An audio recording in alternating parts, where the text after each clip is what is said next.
Hello guys, Snehakkoottu പുത്തൻ promo വിശേഷങ്ങളിലേക്ക് എല്ലാ കൂട്ടുകാർക്കും സ്വാഗതം. അപ്പൊ ഭയങ്കരമായിട്ടുള്ള നിമിഷങ്ങളാട്ടോ ഇനി വരാൻ പോകുന്നത്. നമ്മുടെ ഋതു പോയി ഇന്ദ്രജിത്തിന്റെ ആ ഒരു സൈക്കാട്രിസ്റ്റ് ഡോക്ടറെ പോയി കാണുന്നുണ്ട്. അപ്പൊ ആ ഡോക്ടർ പറയുന്നുണ്ട്, ഇന്ദ്രജിത്തിന്റെ മനസ്സ് മുഴുവനും പല്ലവിയാണ്. പല്ലവി ജീവിക്കുന്ന ചുറ്റുപാടിൽ ജീവിക്കാൻ വേണ്ടി അയാൾ എന്തും ചെയ്യും എന്ന് പറയുകയാണ്. അപ്പൊ ഇത് കേട്ടപാടെ നമ്മുടെ ഋതു ആകെ ഷോക്കായി നിൽക്കുകയാണ്. വയറ്റത്ത് കൈവച്ച് ഭയങ്കരമായിട്ട് കരയുന്നുണ്ട്.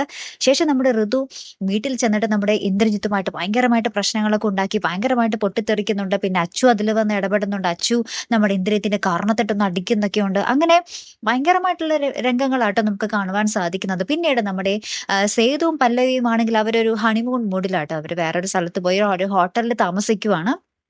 അപ്പൊ തൊട്ടപ്പുറത്തെ മുറിയിൽ തന്നെ നമ്മുടെ മഹാലക്ഷ്മി അമ്മ, നമ്മുടെ സേതുവിന്റെ അമ്മ മുറി എടുത്തിട്ടുണ്ട്. പക്ഷെ അമ്മ അവിടെ ആത്മഹത്യ ചെയ്യാൻ പോവുകയാണ്. ഇപ്പുറത്ത് ഇവര് ഹണിമൂൺ ആഘോഷിക്കുന്നു. തൊട്ടപ്പുറത്തെ മുറിയിൽ നമ്മുടെ അമ്മ ജീവൻ ഒടുക്കാൻ പോകുന്നു. അങ്ങനെയായിട്ടുള്ള നിമിഷങ്ങളാട്ടോ. പക്ഷേ സേതു അറിയാതെ പോകുന്ന നിമിഷങ്ങൾ. സ്വന്തം അമ്മ അപ്പുറത്തെ മുറിയിൽ മരിച്ചുകൊണ്ടിരിക്കുന്നു എന്നുള്ളത് നമ്മുടെ സേതു അറിയാതെ പോകുന്ന നിമിഷങ്ങളാട്ടോ ഏറ്റവും ഒടുവിൽ നമുക്ക് കാണുവാൻ സാധിക്കുന്നത്. കാത്തിരുന്ന് തന്നെ കാണാട്ടോ. അപ്പൊ അടുത്തൊരു വീഡിയോയുമായി വരുന്നത് വരയ്ക്കും ഗുഡ് ബൈ.